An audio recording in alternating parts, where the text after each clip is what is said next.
in? Yes, sir. All right, cool. What's up? Welcome to another episode of the Food Community Podcast.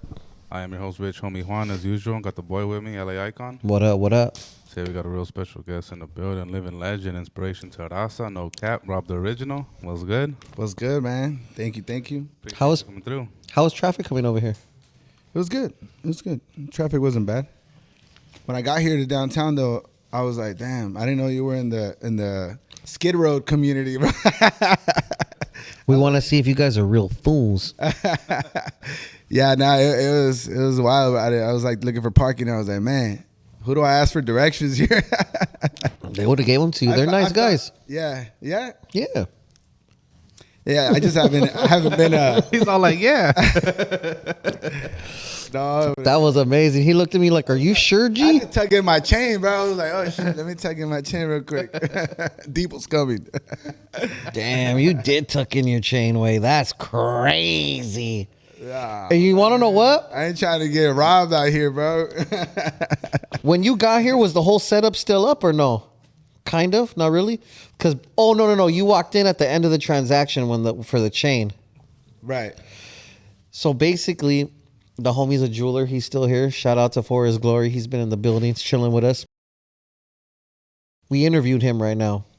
That chair's over there like that, and the table was over there right now. And this gentleman, G. George, was setting the diamonds in my food community pendant. Oh wow. Yeah. That's dope. I missed it, man. Nah, it's dope. I used to be involved a little bit with the jewelry business. Actually, my mom's side, they used to own a jewelry store right here on Broadway, right next to the $1 Million building. Yes. And next to the market there. And as a kid, my mom used to bring me with her, because she didn't have a sitter for me, so I would come and my first memories was here in downtown LA in LA. Let's go all the way back to the beginning. Where were you born and raised at, my brother, and how was it? Yeah, my parents are immigrants from Mexico. They moved, my mom from Guadalajara, my papa de Durango. That's right. And yeah, like I said, they met here in LA. I'm the fifth kid out of 8 kids. Damn it. Big family. That's the reason I tell my mom. That's the reason we were struggling financially, because you guys have kids. I give her a hard time about it, but it was still a nice upbringing. Even though we didn't have fancy stuff and luxury stuff, we had each other, and it was fun. We had a lot of friends. We moved a lot. We did move a lot. I was born here in Torrance, the Torrance Hospital, because my older siblings were born there. But we actually my parents lived in Long Beach. So that's my first, as a kid, I lived here in LA. Like I said, I had memories downtown because my mom would, come to work. And we ended up moving to Tijuana. My dad bought a house over there. Dope. After moving around all over LA, I guess my parents got tired of it and just bought a house in TJ because it was, it was affordable. And my dad worked in the U.S. and crossed the border every day. So My suegro does that. Yeah. It's a badass lifestyle, but I know it must be tough for him because he would get up at 4 a.m, cross the border, go to work, come back, you know what I mean? But for us, it was really good because we got to understand the culture in Mexico better. I know it's different, a border life, than deep Mexico. Yes. But it was still dope because I went from like barely speaking English because I was only in first grade here. And I didn't even get to finish the year when my parents moved. So I went straight to Mexico, and I was spoken to as a kid was Spanish. So going to Tijuana, I was at first el niño del otro lado. So I was like the kid, the American kid, But I didn't know English like that, because my parents only spoke Spanish at home. But it was dope because quickly, I adapted to the culture there. I went from, being in school where everything's provided to you, lunch, you can sit on the floor because there's carpets. Over there, it was like they put you to clean the classroom. Like that's part of the task for the day. Like, hey, they picked, 5 kids, and today you guys are going to clean. And the next day, so on and so forth. Exactly. But it was dope because also I feel like for me, it helped me a lot with my creativity because over there, kids, they make them improvise. Like they'll have you like collect like bottle tops, and they're like, okay, bring a bag full of bottle tops, and then all the kids they create art with them. By then, I was already creative. I was drawing and doing stuff like that. And when I was a little kid, actually, we didn't have allowance. My parents didn't believe in allowance, I guess, because when they're growing up, they didn't have allowance either. So, as a kid going there to Mexico, it was like, wow, like you have to buy your own lunch, you know, and if you don't buy your own lunch, you have to pack a lunch. And my parents, I remember the first day I started school there that they didn't pack me a lunch. So I see everybody in recess, like, you know, buying their sopa de vaso or their torta. That was the two options for lunch. You could either buy a torta or de jamón or sopa de vaso, which is a ramen noodle. And yeah, I didn't have any. So there was this one kid, Marcos, that was like, he saw me that I wasn't eating and nothing. So he's like, hey, ven pa' acá. His parents were taqueros. They make tacos. So he had a lunch. He had bean burritos. And he's like, hey, you want a bean burrito? And I was like, yeah. Hook me up. I never forgot that kid. I wish I could treat him to a nice dinner now, you know? His name is Marcos. So if anybody knows him. That's tight. In Tijuana. Marcos. Yeah, shout out to Marcos in Tijuana. Yeah, he hooked it up. I don't remember his last name. It's been a long time. It was second grade. But yeah, man, it was beautiful there. We moved back to the States, to San Jose, California. My parents moved up there. And yeah, man, that's where I started learning how to speak English. And yeah, I got introduced to hip hop. You know, that's when I started listening to Tupac. That was around 96, 97. That's right. So I got introduced to R&B and fell in love with the R&B. In the 90s, it was dope, you know. You had 213 Crew, you had Blackstreet, you had R. Kelly back then. Obviously, you had, I Believe I Can Fly. They came out with Space Jam movie. Yeah, it was some cool years, man. So yeah, I moved down south again. My parents moved to Tijuana again, and I would cross the border to go to middle school in San Isidro. We did that. Then my parents were gonna have my youngest brother, the eighth child, and basically we moved to San Diego, and I went to school there, middle school. I finished middle school there, and then high school, and then moved to Texas after that. And I lived in Texas for 13 years, San Antonio. So you lived in San Antonio since your mid-20s? I was 18. Actually, at the end of my 17 year, I turned 18 there. I was new in Texas when I turned 18, and went to school there. Sorry. I started working there. And basically a couple of years later, I became a barber and got known in the barber industry. At the time when I became a barber, barbering wasn't like a cool thing, but I had just lost a job, and it was something to pick up. It was something where I went to go get a haircut, and the guy that was cutting hair, he was Mexicano, he was Mexican, and he didn't speak English. And me and him started, just getting to know each other, conversating, and basically, he just offered me work because when I told him that I cut my own hair, he's like, hey, man, I need help around here. Like, what's up? Down. And that was like a Friday. And so I showed up on a Monday. And when I showed up, he's looking at me like, oh, you're really about it, huh? Like, you really want this job? And I'm like, yeah, bro. Like, you said I could come to work. So I show up, and then he looks at me because I have Walmart clippers, like not professional clippers. I don't know about. You had a Walmart, not wall clippers. You know what I'm saying? Yeah, exactly. So I didn't know about brands or what to use as a barber. I was just whatever it was cheap and affordable, I would use that. Those loud clippers, right? The ones that get stuck. So yeah, man. He looks at me and he's like laughing at me, and he's like, "Dude, we're gonna go to the supply store and get you like legit clippers." So he basically fronted me the tools, and he said, by the end of the day, if you make the money, you pay me back.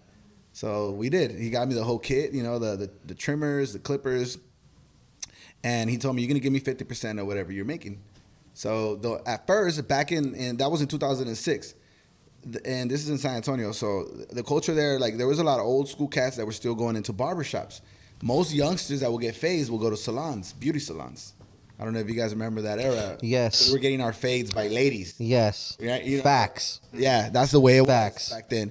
So I end up, start cutting hair, but I'm only doing fades. So anybody that was older, I didn't take that customer because I didn't know how to do shear cutting or cutting or with combs or whatever.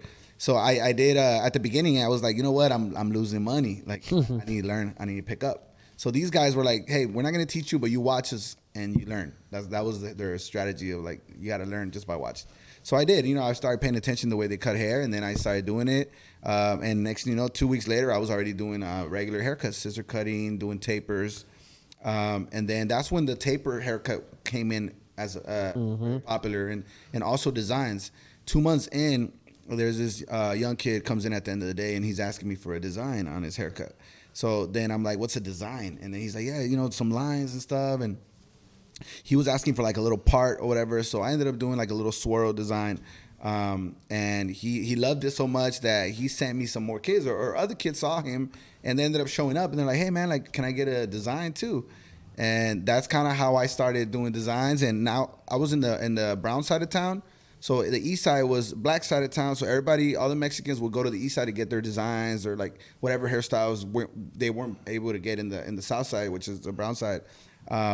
And so now they had a barber that can do that for them. Boom, saved them the drive. You know, I'm cutting out the local kids, all the neighborhood, all the high schools around that were coming in, getting designs. And anything they came to ask me for, like they would bring either a T-shirt or a drawing, because back then our phones weren't like now. You can look up an image. Yeah. So that's kind of how I started, or I would sketch it out and then do it on a haircut. And yeah, man, never imagined that that would become what it is now. Like now, barbering is a hip hop element. Like everybody has a barber, and barbering became huge. You know what I mean? And I was able to be a part of that, like how it became popular. I was one of the barbers that were in that era when we were actually making it pop. Let me stop you right there. Let's circle back. Did you get into any trouble when you were growing up in TJ? Not really in TJ, more in California. What was the craziest thing you saw when you were growing up in TJ? Well, when you were there, because you didn't really grow up there that long. Yeah, I would visit a lot, and still as a teenager, we'd go on the weekends. What was some crazy stuff you saw out that way? TJ, honestly, it was just a lot of things were so normal. Like if there was like a dead body or something, like say for example an accident or whatever, like people were used to seeing that. Like so, you were personally used to seeing dead bodies in TJ? Well, I mean, if you see somebody laid out and they cover them or whatever, yeah, it was just normal. Or like dead dogs. You see dead dogs. There's a lot of dogs in TJ. Yeah, a lot. A lot of street dogs, and they're like a lot of them are dead on the side of the road, and that was common for us to see. Like tacos de perrón. People wouldn't pick them up. It's like the dog was there until it decomposed. You know what I'm saying? Like True. I would walk to school, so I saw a lot of shit. So I knew that smell. Like I know it very well, like the smell of a dead dog.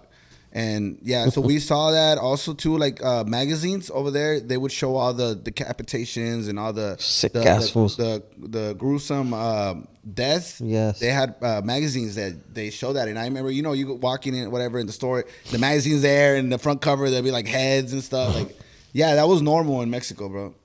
Let me ask. And growing up in Tijuana, did a lot of the students there view you like as a gringo because you came from over here, or did they like accept you as like, oh no, he's one of us? Did they give you a hard time because you were from over here? At the beginning, yeah. Actually, even in second grade, I remember my first day when I was there. My parents bought me like some school supplies, and I was there in the classroom. And I remember when it was time to bring out your school supplies, I couldn't find my school supplies.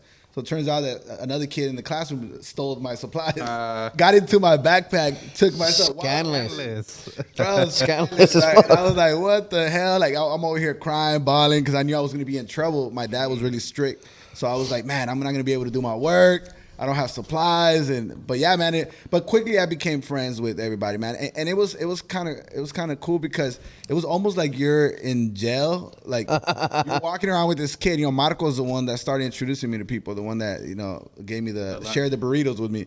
So basically he's like, yeah, man, like this is where so and so kicks it. They call this kid that, and then he's walking around giving me like, letting me know, filling me in with who's who. That's hard though. That's dope. And I was like, oh, I liked it. You know what I mean? And then also like kids were playing soccer every single day. Like the morning before you.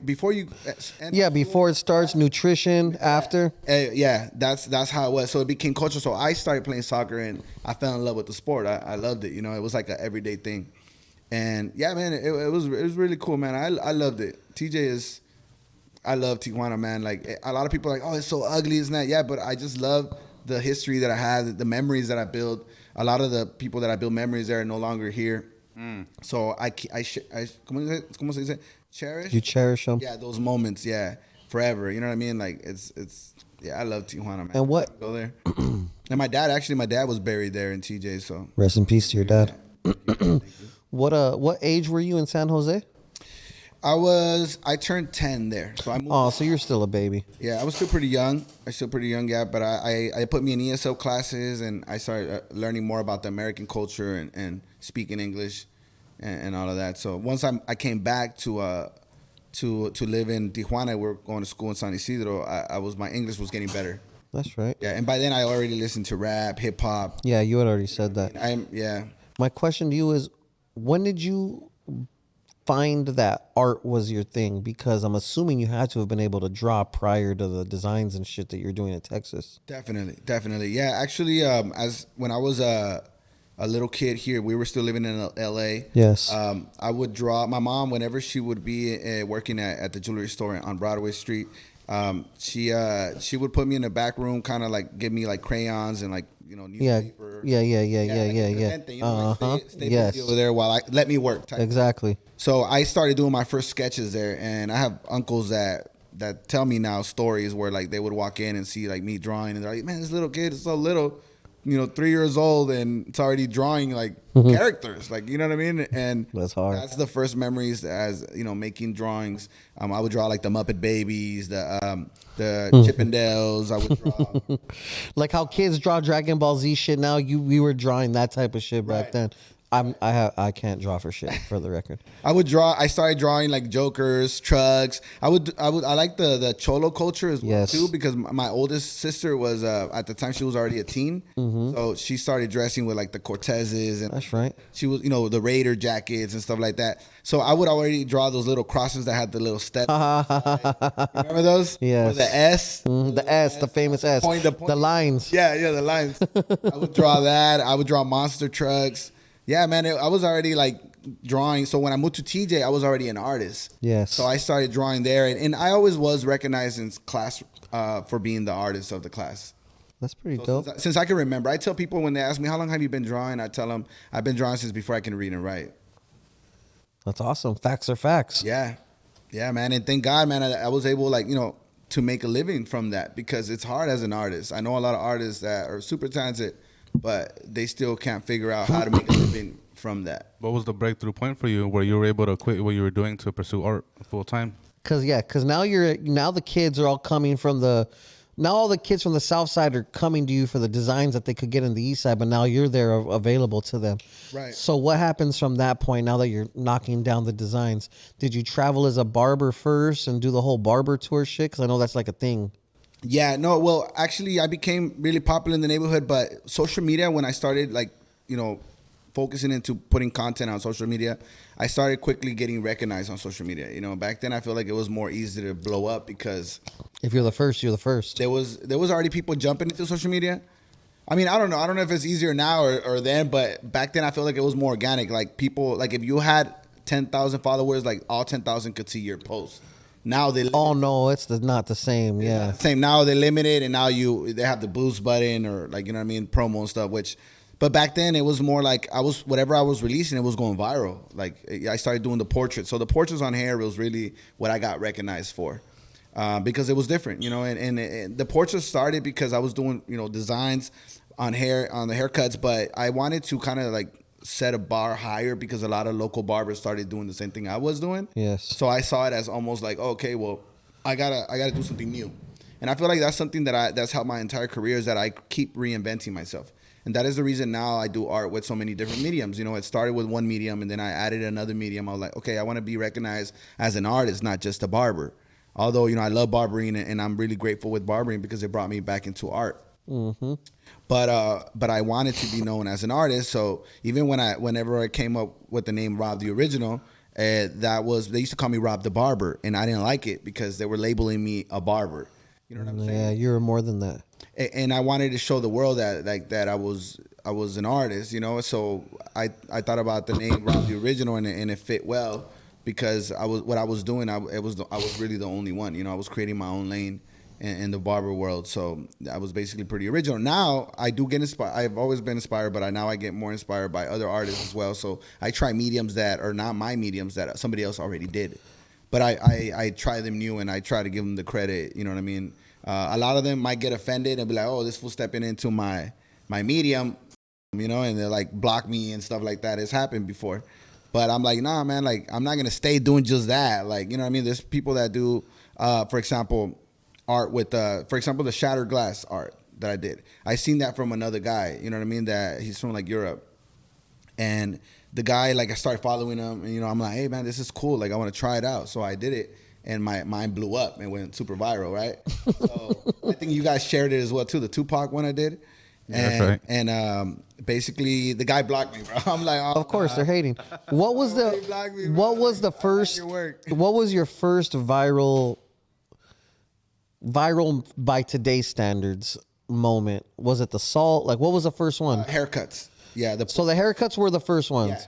Yeah. And then after the haircuts, what was next after the haircut? After the haircuts, literally the portrait. Okay, the salt. It was the salt. Yeah, the salt portrait, and then I did also I started drawing with food and like dirty windows.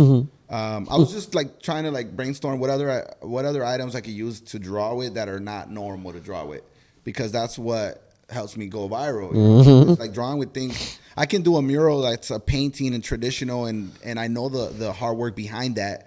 But people don't appreciate it as much, or they don't give it as many views or likes than if I draw with like tomato sauce here. You know what I'm saying? Like, for some reason, people just like weird stuff. Like, you know what I mean? Do you feel like the stuff that you put more time into doesn't get appreciated as much as like definitely the more viral stuff, I guess? Definitely, yeah. Unfortunately, social media, that's how it works. Yeah, people like weird stuff. You know what I mean? Like a portrait on a haircut. Who wears that? Nobody wears that. You know what I'm saying? So because it's weird, people give it views. Yeah, it sticks out. Yeah, so it stands out. Exactly. Yeah. So hold up, I wanted to know. So circling back to you working as a barber, like how you just showed up. So I'm assuming he hired you and you didn't have your license, right? Oh, you're putting the homie on blast. What was the name of that barbershop again? That unlicensed barbershop? They're known for. I mean, we're gonna keep it real, man. Like at the end of the day, I tell it how it is, and it is what it is. You know what I'm saying? And I don't have nothing against it. I thank them for giving me the opportunity. Not only me and a lot of the barbers actually. And I have barbershops where I have barbers without a license too. No, it ain't nothing wrong with that. I used to be a barber too, and I didn't have my license. I was at a shop. This fool sucked as a barber though. He couldn't even cut no hair. He was trying to clown. Yeah, you know what? And the thing is, it's crazy because like most barbers in the hood don't have a license. Facts. That's the way it is. But they're not doing nothing illegal. I mean, they're going to work. They're busting their ass to be able to come up with some money and feed their families. And make an honest living. And I'll make an honest living. But I don't recommend that it's like driving without a driver license. Yeah. You could be a good driver, but if you don't have a license, you're always going to run into that. There might be a time you get stopped. Yeah. You're going to get fined. You're going to get it. You know what I'm saying? And also it's really important that they do get the education on the sanitary part. Because at the end of the day, like there's a lot of things that hood barbers don't know because they haven't gone through the school and understand diseases, understand things like that. Because there's a lot of skin diseases that if you happen to have a cut or you touch, they have a cut on their hair or whatever, you can get a blood-to-blood contact and something really bad can happen to your health. Or you could share that from like using a dirty blade on somebody else and then also spreading that. You know what I'm saying? That disease. So all of those little things are important for people to understand that school is necessary. And also at the end of the day, like you don't want to be illegal. Like you want to get your stuff right so you don't have to worry about that. You know what I mean? And I cut hair for many years without a license until I was able to get in through a program that helped me, that diagnosed me with disabilities that I was able to get help to pay my school. That's right. You know what I'm saying? It's called DARS. So shout out to DARS out there in Texas. They helped me. I have a homeboy, rest in peace, my boy Bimby. R.I.P. He was my customer, and he actually called to get me an appointment with DARS because I tried getting an appointment with them, and for some reason they just wouldn't give me the appointment. And but thanks to him, he knew how to work the system really good. Like he had gotten out of prison. He actually was getting help from the government and getting checks. And there's those homies in the hood that they just like getting help from the government. Yeah, just be milking it. Exactly. They like milking it, bro. Like, that never been me, but, I wanted to get out of that. But, the homie did give me that appointment. And at the same time, I did have disabilities that I didn't know about that they later on they diagnosed me. Because when I went to get diagnosed or I went to the clinic or whatever, they did the testing or whatever. It was legit testing, and it turns out that I have ADHD, and which I struggle paying attention to something that I just don't care about. So in class, I did struggle throughout school that one thing was the language. The other thing was that they lose me quick. Like if it's not one person working me one-on-one, like they'll lose me. Like I'll start drawing and, you know what I mean? Literally like they lost me. And still to this day, that's why when I draw, I like to wear headphones, because when music, it helps me concentrate and really zone out and do what I got to do. It's just me and the art piece. So still to this day, that's how I work. I got to have my music, and you know, that's what it is. No, but yeah, shout out to DARS. They did help me with that. I got diagnosed with that. I got diagnosed with depression as well, anxiety, which I do have a lot of anxiety. That's the problem a lot of people struggle with today. Yeah. That's why I stopped drinking 9 months ago, and I was getting a lot of anxiety attacks when I was hungover, because I was drinking heavy. You know, I was drinking 2-3 days like in a row, and then my crudas were lasting like 2-3 days, and I was getting anxiety attacks, bro, really bad. And sometimes when I smoke, I get anxiety attacks too. That's why I don't really like smoking either. For sure, you're gonna have anxiety attack if you smoke, fool. Mando. Speaking on no, I don't smoke because of that. Really? For sure. Hell no.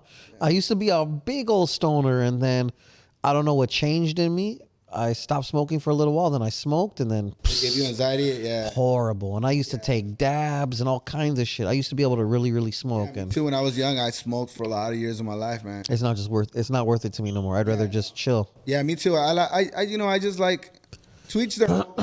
Of course. I like being 100%. I'm already struggling to pay attention. I have all these disabilities already that I'm dealing with, and then I just, I feel like I like to be alert. You know what I'm saying? And I just rather stay sober for now. I did everything already. I've been through, going through hardcore drugs to, getting in trouble with the law all the time. What'd you smoke, meth? Yeah. Sick ass fool. Yeah, man. It was actually when I first moved to Texas. I always said I never wanted to do drugs because Texas fool's turning out the homie. My oldest sister was she was actually a heroin addict. Damn, that's intense, dude. She was a runaway at 13, and she ended up in the streets here in downtown LA, actually. And yeah, she ended up, being on drugs for a long time, and we saw that as the kids. Did she bounce back? She struggled with it for a long time, for a lot of years, until she got better. Now she's good now. She doesn't do that. That's right. Older sister. That's right. So, but I give her props because I know she's been through a lot. You know what I'm saying? And only she knows, and God knows. Like I tell her, you deserve a documentary, like with your life. She's seen so much stuff, being on drugs, and even me. Like I didn't do drugs for a long time. I did them for a little bit. I was young. I was still basically 18 when I moved to Texas, and I started working in this little restaurant in the country in Florida. It's called Floresville, the town. And I was working at this restaurant, and in the restaurant, I didn't know anybody there. I'm the new kid from California, and I see everybody there like going to the restroom, making trips, and we're doing only like double shifts, working at the restaurant or whatever. And then one of them tells me, "Hey man, you want a bump?" And I'm like thinking like, "Damn, I never done drugs. I only smoke weed."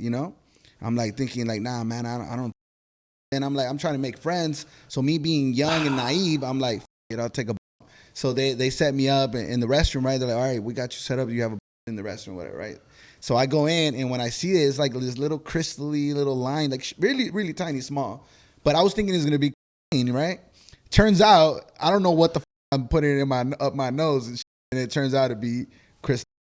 So when I do it, I'm like, it can taste nasty. It was like, and then I get real energy, high energy, what do you call it? Result on, that I'm just feeling like, damn, I have a lot of energy. Yeah, it just hit you. Yeah, it hit me this is the first time ever that I tried it, right? So then I'm over here working, and I get quiet, right? So when I was doing that, I would get really quiet, and I just work. So then I pull 2 shifts, and I'm working, and then next thing you know, the manager, his name was Kyle, this white guy, he was the one that was giving us the bumps. So he tell us, if you stay another shift, we'll give you another bump. And there was kids there doing washing like dishes and stuff like that were only like 15 years old, man. We were all teens, and he was giving us this shit. Wow. Yeah, man. That fool Kyle was like really on that. It was a white guy. And basically Kyle. Yeah, I know, right? Kyle. So yeah, man. And then later on, I started seeing like how fucked up everybody was, bro. I'm like, yo, everybody getting affected by this shit, man. Like I saw people losing their houses, people like losing their kids. That's an epidemic at the very least. And I'm like thinking, damn, this is crazy, man. And one day I'm just looking at myself in the mirror, and I'm like, you know what? Like my parents came from Mexico to try to give us for them to search a better life. And here I am up. You know what I'm saying? So my parents never knew that I did anything. I was always very, very, how do you say, like I didn't tell nobody. Not even my siblings knew. Like I would just do it on my own. Nobody knew about it. Me and the people that were doing it. First thing I did, I cut off all my friends that did drugs. So I cut them off. I didn't want to associate myself with them. You know what I mean? Second, I stayed sober. I decided that I wanted to be sober. I was like, I don't want to do this shit no more, you know? And I started getting more into drinking after that. When we were there 1 year in Texas, the first year when we were in Texas, my oldest brother was in the Navy. He came to visit us, and he ended up passing away in a car accident, drinking and driving. That sucks. So my dad took it really, really hard. That was his junior, his firstborn. So then my dad started drinking heavily, and he ended up passing away 7 months later. He got a heart attack from drinking, and he had taken some painkillers, and it crossed him, and he passed away. So sorry that happened. Some tough years, man. Thank you, bro. But things like this, these are like things that we have to see and learn from them, and it sucks because it has to happen to others for us to learn. And I tell people, I'm not ashamed of what I've been through or what I've done, because I had to go through that to understand it. You know what I'm saying? Somebody that's never done drugs will never understand how ugly that is. Facts. You know what I'm saying? Not until you're there and how like rock bottom it gets you. Like that's when you understand. Like if they could even bounce back to understand. Exactly. Because I have run into people that I knew back then when I was doing drugs, and they're still doing drugs. Doing drugs, yeah. Same exact shit. Same thing, bro. And it's sad because they have families, they have kids that are gonna be growing up with that trauma. You know what I mean? So, yeah. It's crazy. Have you ever admitted that? Yeah. I've talked about it in front of high school kids that are like charter school, like kids that are going through a tough time. Yeah. I tell them my story so that way they can hopefully get inspired. Yeah, get inspired. And hey, man, you can use the talent to also be successful. You don't need to go to college every time. You know what I mean? Because not everybody, like me, I could barely even finish high school. Like, you know what I'm saying, with the disabilities I had. So, and then also in the environment I was in, So yeah, man. Hey, I try to like share that knowledge with kids, and hopefully it helps them too. Absolutely. What are some of your favorite things to draw? Is it portraits or what do you think? Yes, I normally do portraits. Portraits, pretty much. That's what I like to draw, portraits, because that helps me also as well when I create content. That's somebody that people recognize. I like to do. I draw Tupac a lot because Tupac. Fool, we grew up on Tupac. You're my same age, so we know what impact Tupac had. Right. We were doing things. We were doing drugs to Tupac music. Fucking around, yeah. Facts. Super facts. I know what I'm talking about. So basically, when Tupac, everybody knows Tupac. I've traveled, thank God, with work, I've traveled to 19 countries. And I've done Tupac drawings in a lot of those countries that are completely different language, like in Brazil, like in Italy. Excuse me. You know what I'm saying? And everybody knows who he is. Absolutely. I draw his picture, Tupac. They're talking their language, but they know Tupac. It's Tupac. And it's crazy because he's in my opinion, the world's best rapper. And not even bad as rapping. I mean, just as a whole, everything, his history, his impact, everything as a whole, he's the greatest of all time. I love Biggie. I'm not throwing shade at Biggie. I don't fuck with Biggie. Biggie's delivery is amazing, and his music is dope, obviously, and he's a legend as well. But Tupac's story as a whole is just more interesting. Absolutely. I feel it. Yeah, man. So, what's your favorite medium outside of hair that you've done? Oh, man, I love drawing with sand, color sand or white sand. I use sand instead of salt now. I love doing the glass art. It's fun. The Oreo art is really, really cool. The Oreo art is really, really amazing. I like that one, but it takes so much time, though, to do. What's the fastest? The fastest, probably the glass. The glass is pretty fast. Wow. Really? People would assume that'd be the longest. Yeah, no. That one's pretty fast because you hit it with the hammer and it just shatters. You know what I mean? Like, so you have to really pick an image that has a lot of dark shades, like a lot of contrast, and then a little bit of white on it, and that the white's gonna be the shatter. It turns into the white color of the drawing. I don't think of it like that. How fast are you with the salt or the sand? I'm pretty fast. What's the average time it takes to do something like that? It really depends. Like if it's a portrait, I would say about an hour, something like that.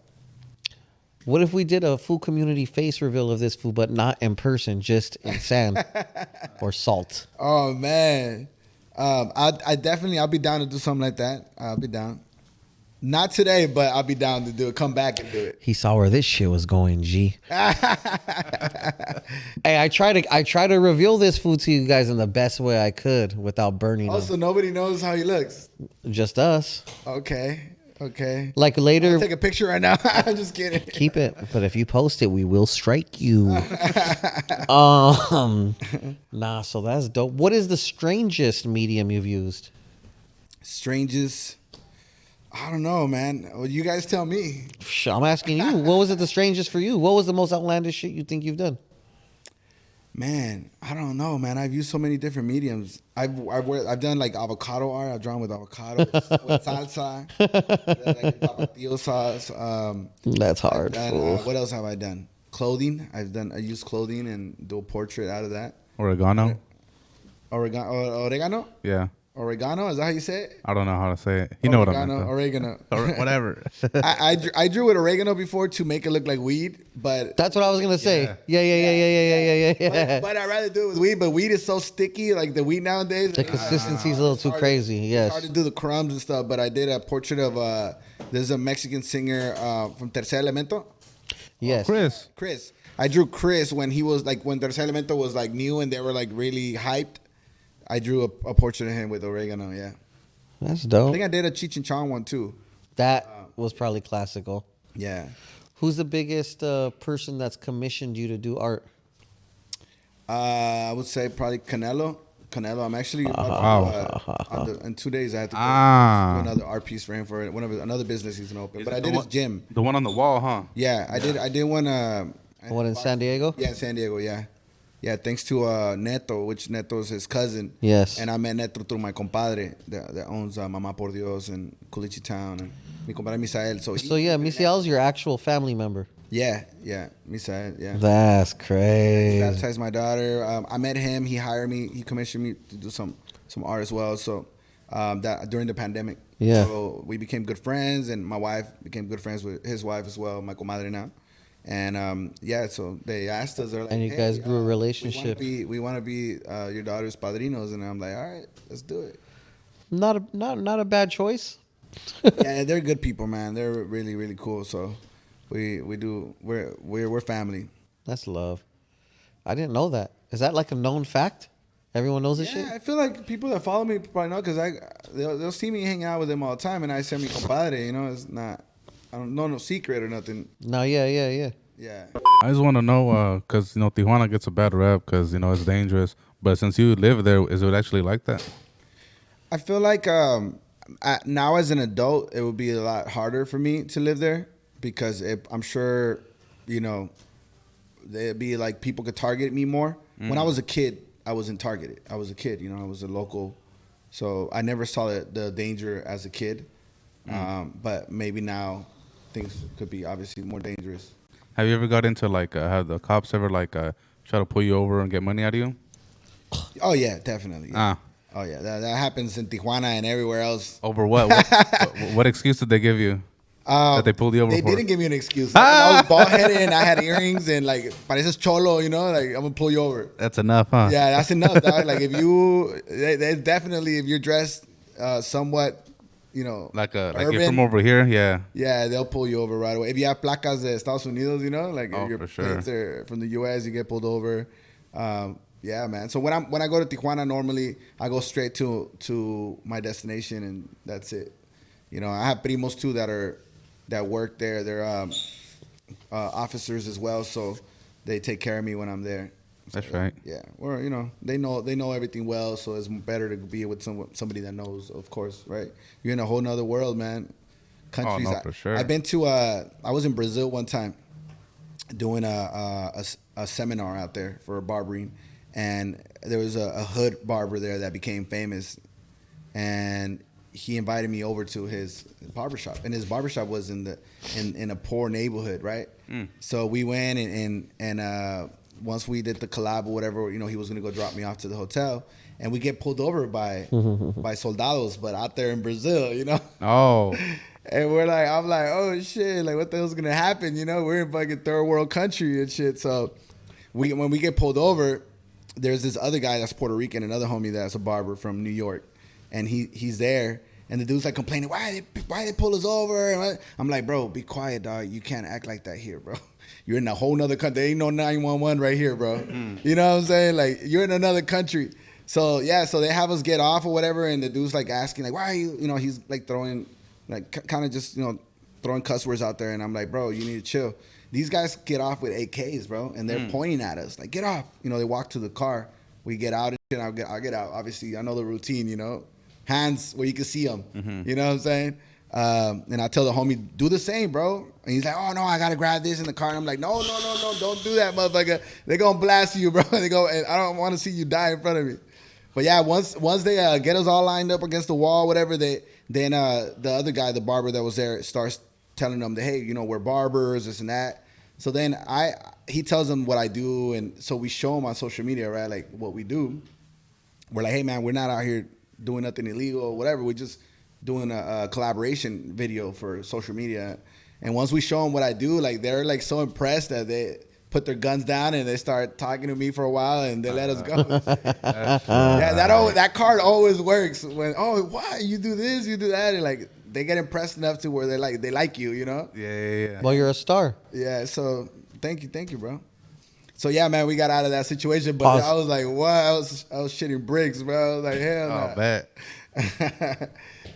But that's about it. In Tijuana too, there've been a couple of times that pulled me over like that, but they let us go, thank God. But they let you go? Just pay a fee. Yeah, you pay a fee or. Yeah, I don't think they're gonna care about your IG, fool. They want some bread. Yeah, no, definitely Tijuana for sure. That's right. Hey, and speaking of you, working unlicensed, did State Board ever pull up on you? State Board pulled up on us a couple of times, but I never got fined, thank God.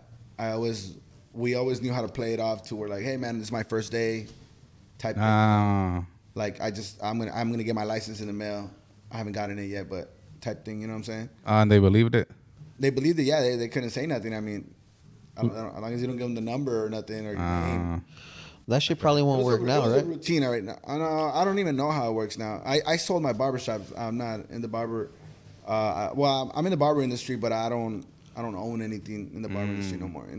That's cool. Yeah, but maybe I might, now that I'm settling into California again. I want to get a little shop. I want to open some stuff over here, barber related. Just because I'm well known in that industry and I'm really grateful with it. So I would like to do something. I don't know what it would be, but I would definitely would like to do something related barbering. That's right. How much were you charging for classes? Maybe teach like classes how to do. Oh, there you go. Designs? Yeah. Damn, that'd be crazy. Like that. Yeah, I think that'd be cool. Since that's what people know me for, How much were your fades before? My fades, when I first started, we were charging like $8 a haircut. Back when we were getting haircuts. Yeah. And I was the haircuts were affordable like that. I mean, they're more expensive now, but obviously the work behind it is more detail. It's more. So yeah, it does. So if I grew out my hair just for you to cut my hair, how much would it be? Man, I haven't cut hair and charged people in so long that the last time that I cut people's hair, it was for no less than $60. And this is like 7 years ago. Scandalous. Yeah, but it's because I was more exclusive. Like I was always gone traveling. So whenever I was in town, I could only do a limited amount of people. So like if you wanted to get a haircut by me, it would have to be worth my time.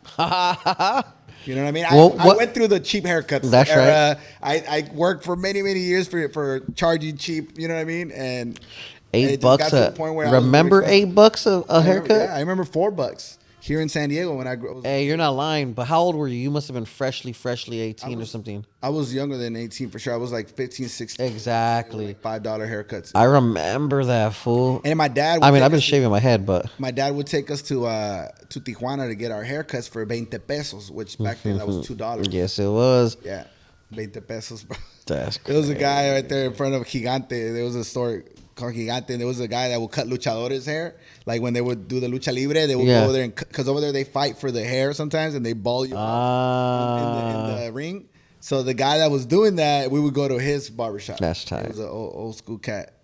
And we would come out there all cortado, everything burning because it was like literally like a 10-minute haircut, like out, el que sigue. Así, it was just quick. It was quantity, not quality, How fast can you do a fade? I think I could do a fade like in 10 minutes. That's dope. Like a regular one. No design, no nothing. Yeah, just a fade. Yeah, 10 minutes for sure. That's dope. You're not one of the fools that takes 45 minutes for a fade? I was at the end before I left the barbershop because I already had put in my time of doing like 30 haircuts a day. I went down to like doing like 4 haircuts a day. You know what I mean? I would just take my time. I would do like my homies, sometimes 6 haircuts a day. But now I don't, like me as a business owner, I always tell barbers, don't be that guy that takes forever on a haircut. Because I don't personally go get a haircut to a barbershop. Why? Because it takes time for me to go to the shop, sit there 1 hour, sometimes even 2 hours, and then drive home. That's a lot of the hours of my day just to get a haircut. Don't get me wrong. There is people that do appreciate to go to the shop, and that's their thing. They have it scheduled one day a week, every Friday, every Thursday, every Saturday. And that's what they do. They go hang out to the shop. You know what I mean? You hang out. But me, I done hung out so many years with. You're over it. I'm over it, bro. Now I got things to do. I'm like, I cut my own hair at the house. I have a self-cut system. It's like this three mirror thing that you hang on the door. And I cut my hair in 20 minutes and then jump in the shower and I'm ready for the day. Yeah. That's tight. When was the last time you cut hair other than your own? Or your children's if you have boys? I cut my kids' hair, yeah. Aside from your children's, like a stranger, not a stranger or a celebrity or something like that. That I do it for like content creating, so I still cut hair for like to do content. But like that, like charging somebody for a haircut, it's been definitely before the pandemic. Well, besides charging, just period, when was the last time you cut? Oh, so like you said, you do it for content creation I did a haircut 2 days ago or yesterday. Yesterday, actually. Who'd you cut up? Yesterday in Long Beach. One of my buddies, he owns a franchise called the Buffalo Spot. They sell like wings and stuff like that. And his original store, he has over 40-something stores now. Baller. Franchised it. That's tight. But his original store is in Long Beach. So I went to visit it and I did a haircut there. I did the logo of it's actually my last post right now on Instagram. If you go to my Instagram. That's right. I did that. I thought it was pretty cool because that's the first place I ever lived at, the first city I ever lived at. So it all came together right there. Yeah, exactly. That's right. That's right. Hey, talk to me about your corrido. Can we expect any more music? With the corrido, I have some homies in Arizona. They're from Culiacan, and they make music. And I hire them to sing there at the house for me, like a grupo, And I kicked it off really well with them, and we became friends. And I've been supporting them. I've been, sponsoring them with some cash to like come out with music and record and stuff like that. And then I try to give them advice of like how I feel about music. And I love music. I can't draw without it. I've been drawing. It inspires me. I use actually music a lot for inspiration. And I did, try to give them pointers on like, hey man, maybe you should guys collab with somebody because they're more traditional, and I wanted them to collab with something more new of what's going on now with, the new like style, Rosa Regida and all the other guys, right? So, sure enough, like they're like, hey man, well you should jump on the track with us, and I'm like, nah man, I'm not a singer. That's one thing I can't do. I can't sing. You know what I mean? But they're like, nah man, we're gonna write it for you. We'll tell you how to sing it. Kind of like the whole Eazy-E thing. You know what I mean? Except I'm not Eazy-E. I'm not big. But the thing is that I already have a platform. I already have eyes on me, and they wrote the song. And basically, they told me, hey, they didn't want to show me the song until they want to surprise me with it. So they're like, pull up to the studio and we'll show you the song here, right? So I'm thinking I'm just going to go listen to the song, check it out, and then I'm thinking we're going to record another time, right? Literally, when I go there, they show me the song, and they're like, okay, you're next on the booth. And I'm like, what? Like, I know, are you kidding me? Like, I haven't even practiced it. Like, nah, just say it, whatever. So, I jump in the booth. I'm a little nervous, but at the same time, I'm feeling confident. That's right. So I basically, I do my verse. It's a little rough, like with the things it says. It talks about like doing passe and like other shit. And I'm like, oh man, like do I really gotta sing it? And he's like, nah man, it's cause you're gonna sound good, bro. Like it goes with your look and everything. And I'm like, all right, I'm gonna do this shit. So I go in there, right, and I record it, but I'm like recording it super low. I'm like, Los Angeles, y San Diego. Like I'm like really like, right? So then I don't like it, bro. And they're like, oh, it sounds good, bro. Like, and I'm like, nah, bro, that shit don't sound good. So I go home and I'm just listening to it, right? And then I show my wife. My wife's like, nah, it sounds like you're reading this shit. You know what I mean? Like my wife's like straight up with me. She's my manager. So she's like really honest with me, and I'm like, oh man. So I tell the guys, hey man, I want to go record it again. So I'm listening to music, I'm studying music for like a whole like week, and then I go back, and this time I sing it, but I'm more like Los Angeles, East San Diego, like more hype, and then liked it. They're like, oh, this sounds a lot better. You know what I mean? And that's whenever like that was my second time recording when it came out, and I feel like I could have done better if I would have practiced it more. But I mean, that's the way it came out, and it was fun. It was a fun project. I work with another homie that's a barber as well, Nito. He's from the East Coast, from New York, and he does reggaeton music, and he's a dope songwriter. And he has some songs and I started making a song with him, which is really, really dope, but it's more like reggaeton. So I want to record it, but we haven't had the time to record it together. But I really like that song, and my wife loves it, and everybody that I show it to love it. But it's more of a clubby song, you know what I mean? And this time I feel like I would like to listen to lyrics more before I just come out with a song, because I want to be able to like have a part in that, you know what I mean, or a saying. Yeah. So it's a learning experience, and it's very expensive too, man. So people that are trying to do music, understand, guys, there has to be a lot of money and time put into music most of the time, and I got into experience that, because just in the couple of songs that I've recorded, and I have unreleased music, I've already spent over $15,000. How? And music videos and recording time, because I keep going back to record. You know what I mean? I don't have my own studio. How much are they charging you per hour to record your music? I think it's like $80 an hour or something like that. That's not horrible. It could be better. Not, but if you're there 10 hours a day. Oh, yeah, nah, fool, don't do that. Yeah. And a lot of it is just hanging out, chilling, or trying to learn the song. You know what I mean? Nah, do that shit at home, fool. I know. It's a learning experience. But yeah, it's expensive, man. It's really expensive. And not only that, whenever the song comes out, if you want to put money to promote it, because that's true too. There's a lot of promoting into it that also get expensive, Well, the food community has helped a lot of artists blow up. You know what I'm saying? Yeah, shout out to the food community for that. But yeah, man, I was gonna say too, with the music, it's something that I enjoy doing. It's more of a hobby right now. I'm not seeing myself, hey, I'm an artist, but I think it's a hobby. I like it. I would like to get. I talked to like my homie King Lil G. He gives me a lot of advice as well. He's a good friend of mine, and he tells me, he's like, bro, like I believe in you. Like you got, your voice is different. Like you just need practice. You're like me. He tells me, you're like me when I came out with my first song. Like I needed practice. I needed to like everything else. Like nobody is born knowing how to do something. Like you practice, you get better. You know what I'm saying? The good thing is that like I'm not shy for it. You know what I mean? Like I've worked on stage many years doing education, so I would have a mic and talk. So it's easy. Loud. I entertain people. Same shit. So it's like it feels a little bit easier. I'm already older, so I'm not like, I don't plan on being a rapper or a music artist. But if it happens, because with music you could be hit jackpot with one song. Facts. You know what I'm saying? You don't know. You don't know what people are gonna like. But like I said, I do enjoy doing it. So right now I kind of put it on pause a little bit because I got work going on, and at the end of the day, work comes first. But that definitely on my downtime, I'm down to do some more music. That's tight. When you're listening to music, when you do art, who do you have on your playlist? I listen to a lot of Pac, because I like a lot of his songs get me hyped. That's so right. I like that. I do listen to a lot of reggaeton. I listen to corridos también. A little bit of everything, to be honest. Sometimes I listen to oldies. I like to be chill, mellow. What's your favorite Tupac song? Tupac, man, I have so many favorite ones, man. I like the deep ones, bro. Like not the popular ones, like California Love and all those. Not like those are all dope songs, but I like the ones that make me feel like it gets me back into like thinking about my childhood, feeling. You know what I'm saying? Like it just gives me chills when I listen to it. So a lot of them, like White Man's World is a good one.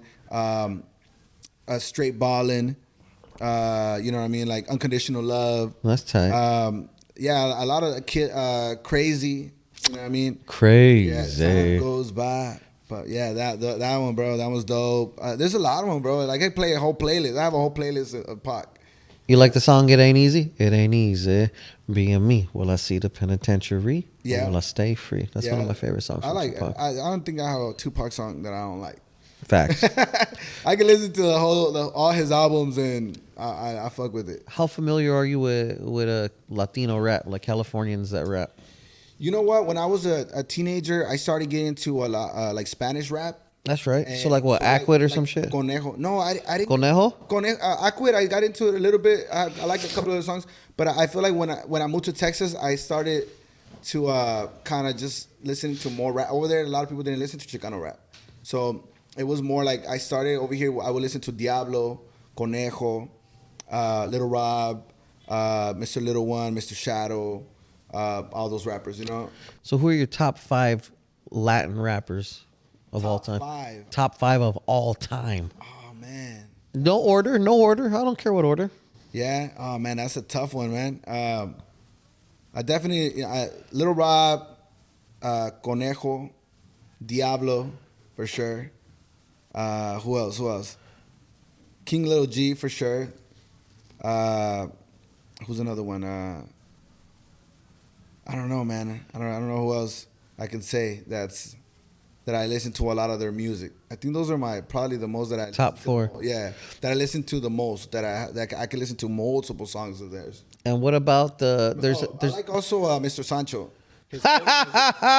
He has some dope old You're music. Crazy, bro. I don't like the latest music he made, but he has some collabs. Maybe the collabs. I'm only making this face because I know the person that owns that record label. He's gonna love this. Shout out to Royalty and Low Profile Records. What is it, man? It was his album where he has like a lowrider in the back, and he's like he has a. I'm not sure. Lowrider. I think it's called Players or something. Players, and I think that's the album that I like. Yeah, the first concert I took this to. I like his Spanish flow. His Spanish flow was sick. It's sick? He knew how to rap in English and Spanish, and it sounded dope. You know what I mean? That's right. So to me, like being a Mexican kid, I could connect with the rapping, and you know what I'm saying? Obviously, I didn't mention Cypress Hill. I like Cypress Hill, of course, if that's considered that, because I think Cypress Hill is more just, he was rapping at the level of like, you know, Eazy-E and yes. You know what I'm saying?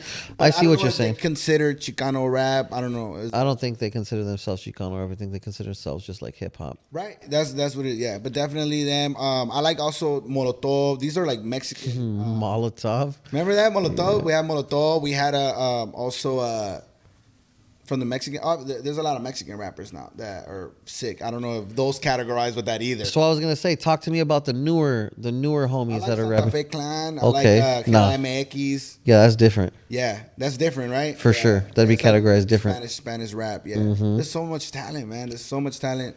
It's amazing, and now it's hard to keep up with everybody. You know. Yeah. I like my good old school, but if I run into something new, then you know I'll jam out to it too. Respectable. Can't go wrong with you know what I mean, with the old school. I ain't mad at it. That's right. So Conejo, Diablo, Little Rob, and G. Yeah. That's right. Yeah. That's pretty dope. Who's your favorite person that you've drawn? I know you draw Tupac a lot, but is that your favorite person to draw? Oh man, I draw him the most because Pac. I always go viral with Pac. So you can say he's my favorite person to draw, yeah, because like everybody around the world knows who he is. How many horses have you cut up? Because I mean, oh man, I lost count, but I want to say probably about 15 to 20, maybe. I saw the last one. That shit was crazy. I didn't even go to your page to go look like that. I was just on Explore page. The last one? Which one was that? Because I repost a lot. I repost. Yeah. Then I don't know, but you did a crazy ass design. That one with the diamond in it, the black one? Probably, yes. That one's a good one. I did that one in Arkansas, I think. Crazy. I think it was in Little Rock, Arkansas, yeah.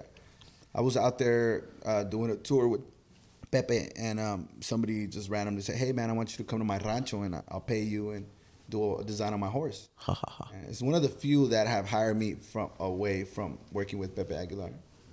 That's pretty sick.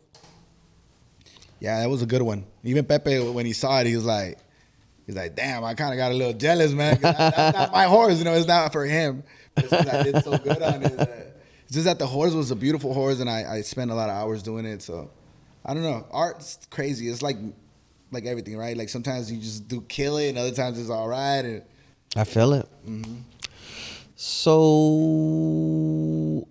where are you at in your career now? What do you do? I do mostly commission art. I do a lot of people hire me to do promo as well for the business. Yeah. So for example, they can hire probably any artist to do a mural wall, whatever. But they hire me because I also have the promotion for them to have a large platform. A large platform, yeah. And also, I don't know, maybe they just might be fans of my work and they want to do art with some of my art, That's really what I do the most, yeah. I still do hair, a little bit of hair when they hire me for events, to do like classes or sometimes be a judge at a competition. That's dope. Yeah, that's pretty cool. I enjoy doing that. I still get love from the barbers, so I love that, No, that's dope. It's your roots. Yeah, definitely. That's what got me. That's what helped you, literally. Yep. Yeah. Well, not only that, that's what helped you kind of get by. It did for a long time. I still have my barber license to this day, so if I ever have to cut hair, I will. When was the last time you saw the individual that hired you on that one off chance? Oh man, I probably saw him like a year or two after he hired me that one time. He was cool, man. But at the time I was dating this girl, and she would go to the barber shop with me, and she was my girlfriend. So I ended up breaking up with her or whatever, but she still remained my friend. And she told me that that guy went to go look for her at her work to ask her out. So you don't with that fool no more for that. I mean, I don't have nothing against him and like that. Liar. No. I'm just. But it just let me know, like, why do I have to keep up with a person in touch with somebody like that? Hey, you want to know what? Because I was gonna be like, when was the last time you checked for that fool? He gave you a good opportunity, and now look. I'm grateful still. But that fool's a grimy ass fool. That fool was looking at your hyena the whole time. Gee. Yeah. Scandalous ass fool. I was about to try to give this fool a shout out, show him some love on the fool community. You're a jerk. I don't even know what it. Don't even mention his barber shop no more. Gee, the fool's done. Yeah, man, that happened. I was like, oh, this was dumb. I was like, I wish I would have, because I wanted to show him love, bro. Like, I'm a grateful person, and, absolutely. And I never forget people that help me out. You know what I'm saying? I try. And if I forget somebody on accident, like, I'm sorry, but if I see you, and I've definitely, shout out to everybody that helped me get to that place that I am now, that gave me a job, even if it was just a job for 2 weeks or whatever, but at least love is love. Yeah, man. At the end of the day. Damn. I don't have no hate on nobody, not even people that did me wrong. I don't have no hate. I just don't want nothing to do with them, but I don't wish them bad. You know what I'm saying? I never been that type of person to wish bad to anybody. That's right. You know what I'm saying? Like, even my worst enemies, if I ever had any, that I just don't care to hear about them. I don't want to talk to them. I don't want them in my life. That's it. I feel it. Oh yeah, what made you want to come here to California? California has always been my home. When my parents moved to Texas, I was pissed, man. I didn't want to move. So I ended up staying back. I stayed in California for a year and by myself. But I moved to the Bay Area to my uncle's house, and I was working there as a jeweler as well. That's right. I used to repair jewelry and stuff like that. So I was working there, but then I was getting very, very depressed because my uncle was always gone, and I was always by myself. So I was doing a lot of like ditching from school and just smoking, and I was just kind of like off. To the point where I was like, man, I want to go back to my family. Like, I miss my living. I came from a house that it was like 10 people in a 2-bedroom apartment. So it was always loud. It was always something. It was popping. Yeah, it was popping. So like going that to my uncle, he had a big house. He had money. So this guy is like never. He was always gone. So yeah, you have nice things, but you could be lonely. You know what I mean? Facts. So I ended up going back to San Antonio to visit. Well, I went to San Antonio for the first time to visit my parents, and then I was just planning like hanging out there for like the summer or whatever, and kind of just to see where it was gonna take me, and then I met my first kid's mom, and I ended up, being a teenager, getting her knocked up, and then after that I was stuck in Texas for long because I wanted to be in my kid's life. So really, I tried moving back. We had broken up when my oldest was like months old, and I moved to Tijuana, and I was living there for like 3 months, and then I missed my son too much. I wanted to be in his life, so I moved back to San Antonio, and that's the reason why I was there for the longest. So anybody that really know me, like all my friends in San Antonio, and anybody that really really knows me, they know that I always wanted to come back to California. So then, and work is here. Like all my work is here mostly. So then, Texas or California? I love Texas. It's always going to be a home for me. And shout out to Texas, but California is my home. That's right. Here's the real question. Cali tacos or Texas tacos? Cali all day. Come on, man. That's without a question. That is something I always complain about, and I've been outspoken about it. I love the Tex-Mex food. Is good and all. But I grew up in Tijuana, so my standard of a taco is high, bro. So then, where do you think you could find the best taco this side of the border that will compare to the most fire shit you've had in TJ? Oh, man, Taco Masa Cantina. If you guys have not heard of Taco Masa Cantina, my homie owns that place. Not that other taco places are not good, but that I've tried. You know, I want to try more tacos, but that I've tried Taco Masa Cantina by far. Where's this at? They have one in Cypress, California, and they have another one in Long Beach. So Cypress is like Orange County, for those of you that don't know, and Long Beach. Long Beach, yeah. So not LA. So I mean, it's still, to me, it's LA. Everything. But it's fire though. Fire, bro. Fire. There's a lot of nice. That compares. I follow a lot of pages, food pages. I love cooking too. By the way, I love food. I love cooking. So I'm a big critic when it comes to food. That's right.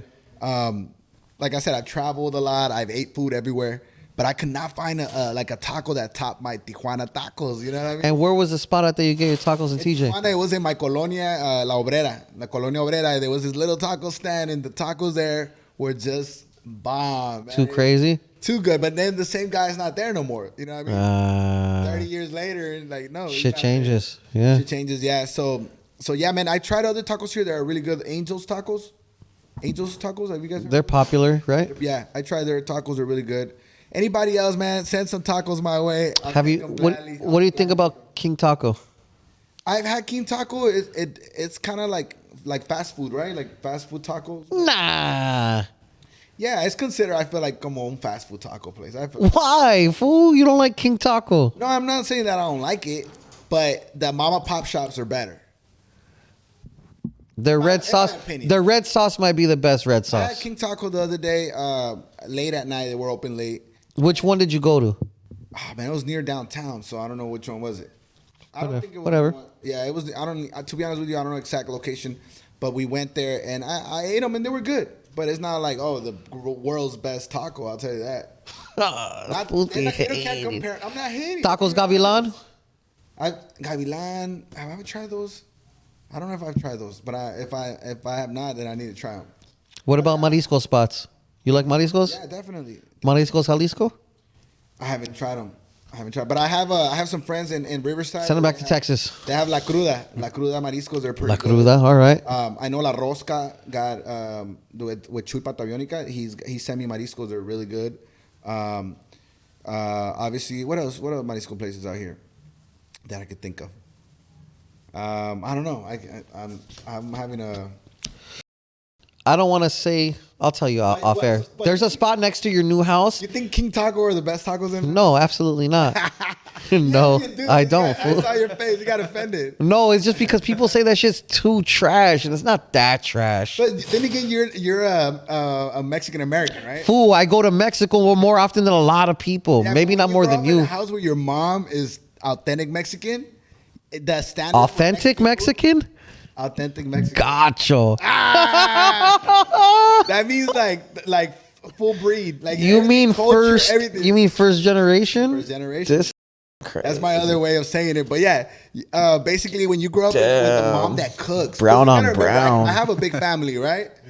No. I'm not trying to throw hate or nothing like that. But you're racist way. That's it. Chicanos, don't get me wrong. We're the same color, brother. I'm Chicano too, but I'm trying to tell you. I'm trying to help you understand. No, I get it. I'm just talking shit. My mom always cooked. To us, like eating out was a luxury. Like we didn't eat McDonald's. I feel we didn't that. eat Jack in the Box. When we had that, to us was like, wow. That's like the Friday. That's the Friday. Yeah, it was like a luxury for us. So my mom always cooked at the house because my dad will be like, no, en la casa hay comida y aquí van a comer. That's right. That's what you're gonna eat. I So ain't mad at basically, that. you know, we had home cooked food all my life. So my standards of Mexican food are pretty high, yeah. I've had food in Mexico and be like, this is whack. You know what Facts, I'm saying? yes. Because they're just not putting the love into it, or they just, you know what I mean? Like, How often have you been to DF? I've been quite a few times, yeah. The tacos are pretty good too. No, they're cool. They're good. There's something that I had that I mentioned to someone else, and he looked at me like I was stupid. A machete. A machete. Are you familiar? Basically, it's like a sandwich, but not a lot of people have heard of the machete, and that shit was probably the bombest shit I ate in DF. Really? I'm going to have to try that when I go. It's like a sub, but thinner. I want to tell you like it's a baguette almost, but it's not. But with a tortilla, right? No, fool. It's a sandwich. Okay. I don't know. It's just a long ass sandwich. I don't know what to tell you. It's machete. I'm down to try machete. It's from a mom and pop. I can't even tell you where. Yeah, those are the best spots. I'm telling you. In Mexico too, like my mom, she's from Guadalajara, and out there they have cenadurias. So basically, people outside their patio, they put chairs and they cook for you like a home cooked meal. And they're killing it. And they're killing it, bro. Like, Facts. It's badass. Like I love eating at places like that. I had something like that in Guadalajara too. Yeah, it's fire, man. So overall, Cali over Texas any day. He's grimy. Oh, you trying to start some shit? Yeah, we are. No cap. I have a lot of friends in Texas, man, and I love Texas, but California is home for me, man. I've always said it. I love everything about it, man. The culture. Even my wife tells me, "Oh, I would live in Miami," and I was like, "You know what? Nah. I love Miami, or New York, but I just wouldn't. I don't see myself in there because one, the Mexican culture is not as big as it is here, Facts. right? To me, here I connect because I grew up in Tijuana, so I know the slang in Spanish and I know the slang in English. So it's like I could be cool with somebody from the streets, or I could be cool with a millionaire. You know what I mean? Like I've learned to meet all types of people, and I feel at home when I'm in California. You know, I love low riding. I've always I still haven't had my Impala, but I always want. I mean, I had an Impala, but it was a project car. It never was a fully complete car. But one of my goals now that I'm back is buying me an Impala. But as a kid, you know, I used to build the model cars. That's right. And I love the culture, bro. Everything about it, bro. To me, it's the best place in the world. But other people might disagree because they're not from here. But me, I wish they could see it, you know, the way I see it, you know. I feel it. California, man. Southern California. That's I love right. the Bay, too. It's cool. But Southern California over the Bay, too.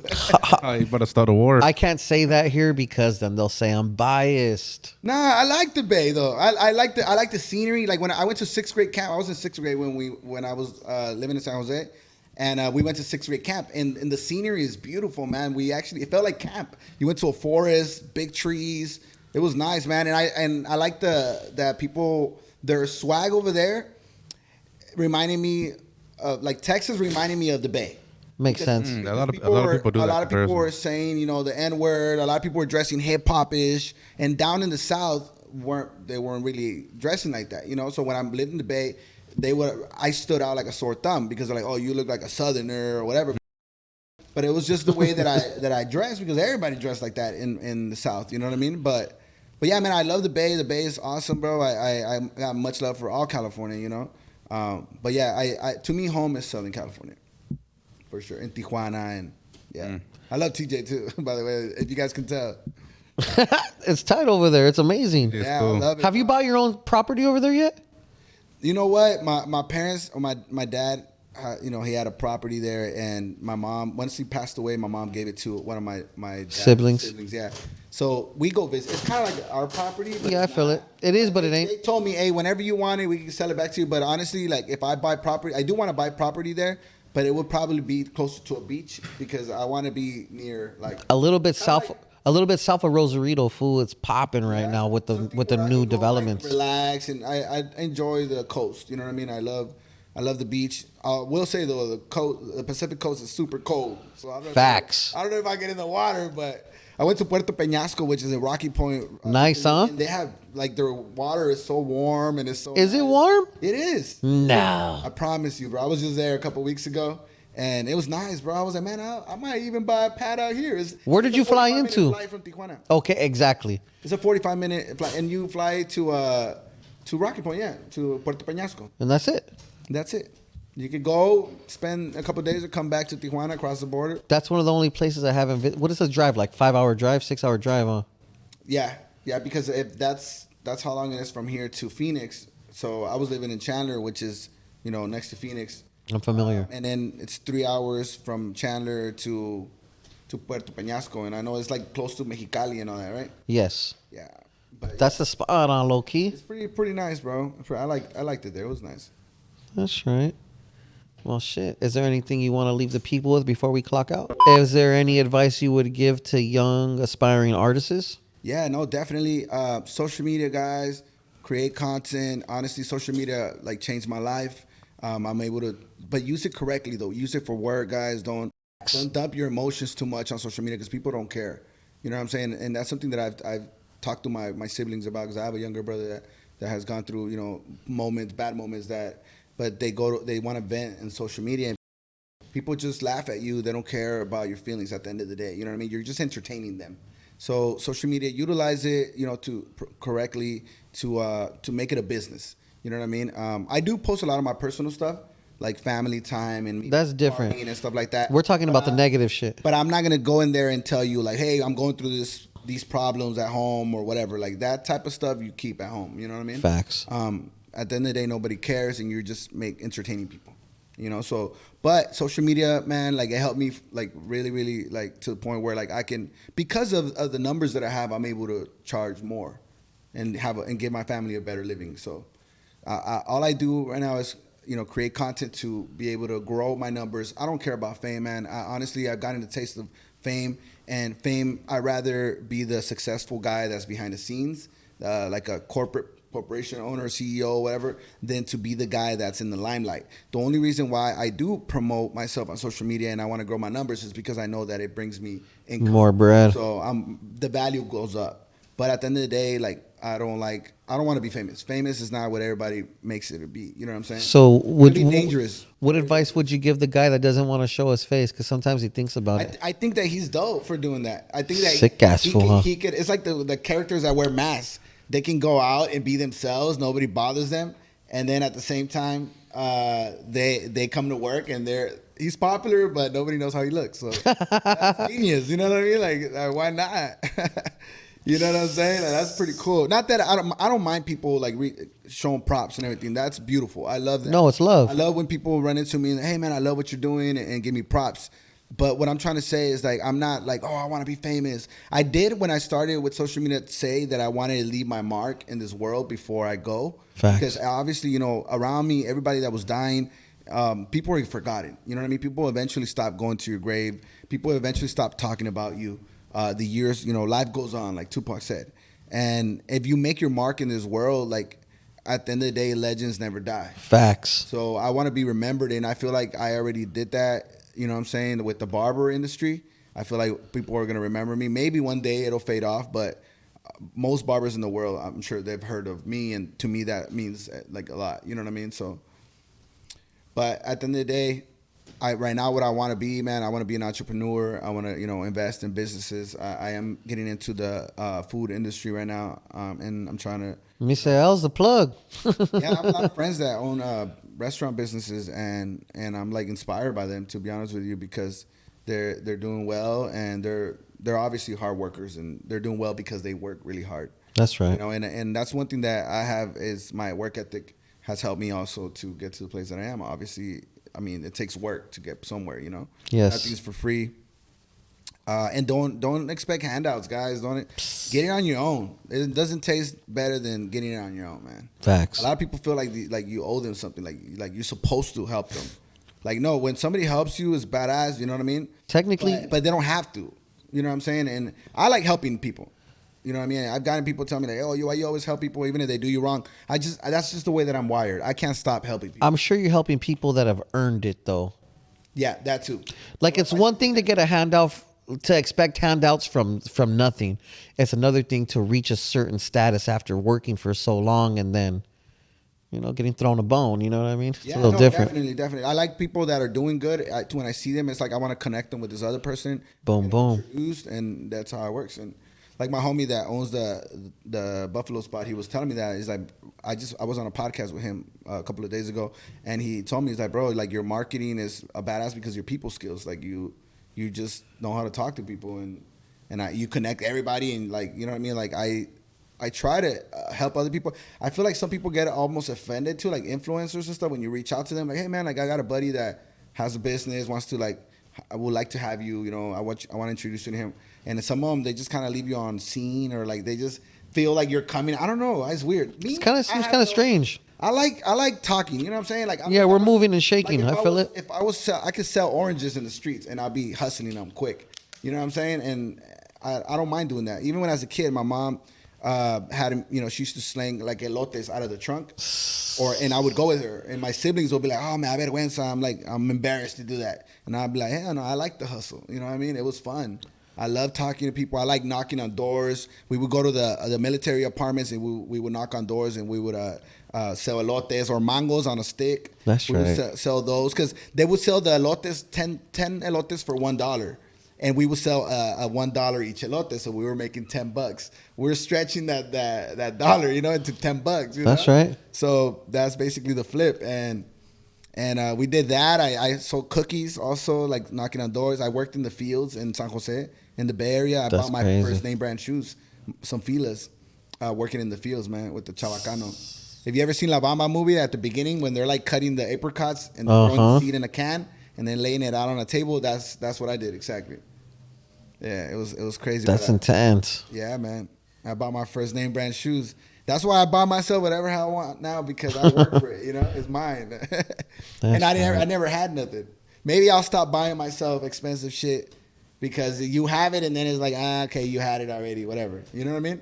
But I don't do it to impress others whatsoever. I do it because I never had nothing. They're trophies. They're like, right, it is. And it honestly, it inspires me, myself, to keep going. You know what I mean? Yeah. My compadre Misael told me that one time. He's like, bro, like, está bien que te compres lo que quieras. You could buy yourself whatever. Like, at the end of the day, like, it's inspiration for you to keep. It's like you're buying it yourself. You could be riding in a hoopty or whatever, which I did for the longest. I was still riding a hoopty even though I already had a business and my employees were, like, laughing at me. And I'm like, my car's paid off. I don't have a car payment. Facts. That's the way that I saw it because my dad taught me like that. But then, like, once I bought myself a Beamer, brand new out of the lot, it's just your status, it kind of goes up. And now people see you as, okay, he's doing well. And then not only that, you inspire yourself. Like, hey, man, you drive every day. You're driving the car that you love every day. That makes you want to go work. Facts. You know what I mean? I ain't mad at it. Well, we have the legend right here. Rob the original. Thank you. We have the Wizard of Foods right there, Rich Homie Juan. We got the only Mexican diamond dealer right here, the homie For His Glory, a.k.a. Jonathan. And I'm LA Icon. You know what it is, Food Community Podcast. Good looking out. These